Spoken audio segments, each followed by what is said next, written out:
Hi guys! Welcome back again to my channel. So for today's video nga ipag-uusapan natin itong about sa My GCash, kung paano ka agad makautang sa kanila at syempre kung paano din mapataas yung inyong G-score. So ito 100% pagka ginawa nyo to is mabilis mapapataas yung G-score nyo at syempre mas mataas na G-score ay mas mataas ang chance na ma-offeran kayo agad dito sa mga pwedeng utangan nga sa GCash kagaya ng G-Loan, ng G-Gives at ng G-Credit. So syempre meron na din dito bago yung buy load.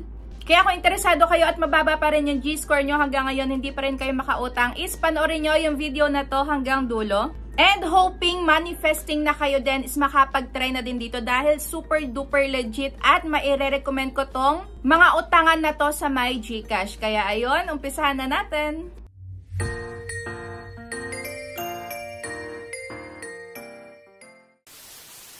Pero syempre, kung bago ka pa lang dito sa aking YouTube channel, ay huwag mo kalimutang mag-subscribe at pindutin mo na din yung notification bell para lagi ka maging updated sa mga next uploads ko.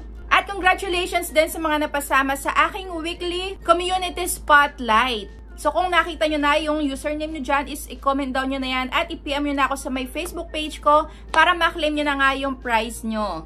Mapapasali din kayo dyan weekly basta lagi kayong updated sa mga ina-upload ko at huwag nyo kalimutang mag-comment. So going back na nga dito sa ating pag-uusapan, meron kasi ditong nag-PM sa akin na paano daw siya makakapag-loan sa My GCash kahit na mababa pa yung G-score niya. So ako as of now is mayroon akong 554 na G-score. At itong ang G-score na pinag-uusapan natin, ito yung kailangan meron ka na mataas dahil ito nga yung reflection mo ng paggamit sa My GCash. So lahat ng mga features na to, nakadepende yan sa'yo, sa sarili mo kung paano mo yan gamitin, kung araw-araw, kung lagi mo bang ginagamit yung features na yan. So magre-reflect yun sa My G-score mo. So kung mababa pa din yan, ibig sabihin, ayan, kulang pa yung ginagawa mong effort para, ayan, mas mapataas pa. So kulang pa, konting push pa. So as of now nga, meron pa akong loan dito sa My G-Loan at ginagamit ko nga agad to para makita ko kung gaano kabilis yung pagtaas ng credit na ibibigay sa atin. Meron na din akong loan dito sa My G-Gives at talagang gamit na gamit to pambayad sa mga bills online. Kaya kahit wala pang laman yung GCash ko, basta meron kang credit dito sa G-Gives ay makakatawid ka ng isang buwang bayad mo sa bills. So meron naman nga ako nakita na kailangan daw i-chat mo yung customer service dito sa My GCash. Ayan, i-screenshot mo daw yung iyong G-score pero hindi kasi inaalaw ng GCash na mai-screenshot yon. Pero ayun, meron nga ako nakita na kailangan i-screenshot yon tapos yung wala ka pang offer dito sa My G-Loan, G-Gives, G-Credit. Tapos i-send mo yon sa My customer service na bakit wala ka pang ganito na sana ma-offeran ka na. So ayun, hindi nga yun 100% na totoo na after mong mag-send nun, mag-chat sa My customer service nila is mabibigyan ka na agad ng offer kahit na mababa pa rin yung G-score mo. So kagaya ko, 500 plus pa lang yung G-score ko. Pero may nakikita na nga ako nagko-comment sa mga previous upload ko dito sa My GCash about nga sa G-Loan at G-Gives. Meron na daw silang 600 plus na G-score pero still wala pa din daw silang offer. So siguro, ayan, depende talaga sa My GCash kasi minomonitor talaga nila weekly. Ayan yung paggamit nyo ng GCash, ng mga features nila. So ito naman yung possible na ma-receive nyo after nyo nga mag-chat dito sa My customer service nila. So ayan, pagka nag-submit kayo ng ticket. So ayan, your G-score is updated weekly based on how you often use your GCash and your usage of GCash features and products. So if you have additional questions, please let me know by replying here. Thanks. So ayun na nga, 'di ba? O, nasagot na. Hindi kayo agad-agad makakapag-loan dito sa My GCash.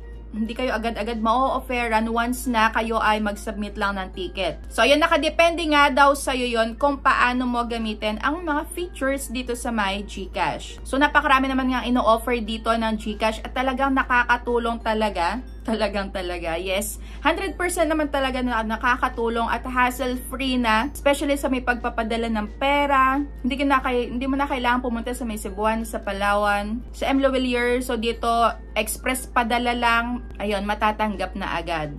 At pwede mo na i-cash out sa mga stores na nagka-cash in, cash out nga. So ito na nga yung pwede nyo gawin para mas mapataas ng mabilis yung G-score nyo. So unang-una, syempre kailangan maglagay muna kayo ng balance. Ayan, mag-cash in muna kayo sa may wallet nyo. Kailangan fully verified kayo. Kasi yung pagkakaroon nga daw ng balance, yung syempre mas mataas din na balance, ay pagpapakita ng financial stability. At syempre mas maaari din yun na magresulta ng mas mataas na G-score. So syempre pagka lagi may pumapasok din sa inyo na pera, ayan, nagka-cash in kayo lagi. So maaaring makita nga yun ng Gcash na ayan, meron ka naman pala talagang stable na income na pumapasok din sa may Gcash mo, or meron ka laging balance, yung hindi mo sinisimot. So next nga, kailangan gamitin mo yung features na nandyan sa may Gcash, kagaya nga ng pagbabayad ng bills. Syempre sa may kuryente, sa may tubig, diyan ka na lang magbayad, mag-cash in ka na lang. So hindi ka napipila pa dyan sa may NECO or sa may bayaran nyo ng tubig. At syempre sa may internet din. So next, ayan, pag-buy ng load. So ayan, gamit na gamit sa akin pag-buy ng load. So kung kayo magpapaload pa kayo sa tindahan, wag na.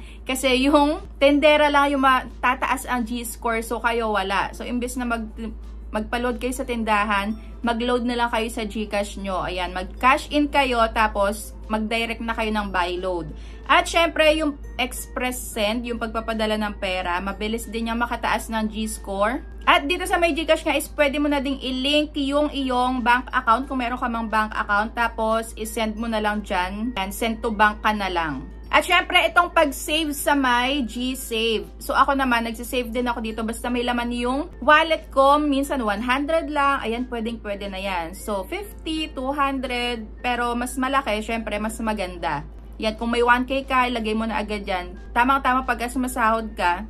So every 1K na ilalagay mo dyan, maiipon yan. At mas mabilis nga din yung makataas ng G-score. Syempre, dito din sa may G-Invest. So pwede din kayo dyan mag-try. So, tuwang-tuwa naman ako dito sa may G-Forest. So, nakakapito na ako na pagtatanim ng puno. O, diba? Gamit na gamit. So, makakapagtanim ka dyan ng puno base sa may mga ginagawa mo nga din na activities dyan sa may Gcash mo. So, kagaya nyan. O, diba? Ang dami ko nang natatanim, nakakatawa. So, ayun, magtanim din kayo ng puno. Nakakatawa yan. So, next na nga is, ito, mag-link ng bank account at mag-save regularly. So, kagaya ng sabi ko sa inyo kanina. So, pwede nga, kahit na 50 pesos, mag-save kayo. Yan, G-Save or G-Invest. At next naman is, ako kasi nauna akong ma-offeran sa my G-Loan. So, 500 pa lang din yata yon or less than 500. Basta meron akong video dyan sa my YouTube channel ko kung kailan ako na-offeran at kung ilan yung G-score ko. So, ako kasi nauna akong ma-offeran ng G-Loan. So, hindi ko hinahayaan na ma-overdue ako dito at saka pa lang ako na-offeran sa G-Credit and sa my G-Gives. Basta makita nga ng G-Cash, ayan, na ikaw ay, ayan, may disiplina nga sa may pagbabayad sa may inuutang mo. Kasi pagka sa G-Loan, dun ka pa lang na-offeran pero mapangit na yung credit history mo sa kanila is, ayan, mas matatagalan ka nga na ma-offeran sa iba pang, ayan, utangan dito, kagaya ng G-Gives, G-Credit. At syempre, mas mabagal kang mabigyan ng mataas na credit sa may G-Loan. At ito naman yung dapat nyo iwasan. So, hindi aktibong paggamit nga nitong Gcash features or ng Gcash mismo. And pagka madalang mong gamitin, syempre, kung meron ka ng mataas na G-score,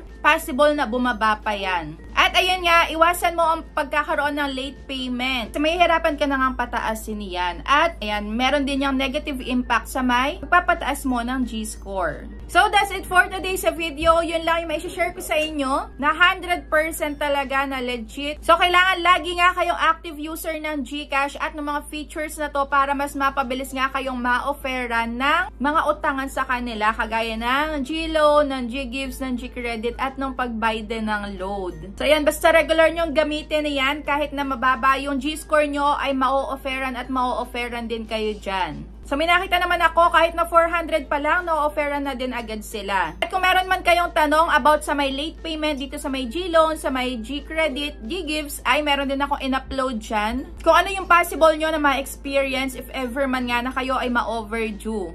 At kung meron pa nga kayong tanong about dito sa may pagpapataas ng G-score at sa mga utangan dyan sa Gcash, is comment down below. At so syempre kung ano din yung experience nyo, is comment down below para maging aware nga din ng lahat at yung mga nagbabalak na umutang. So ayun lang, thank you for watching and see you on my next vlog.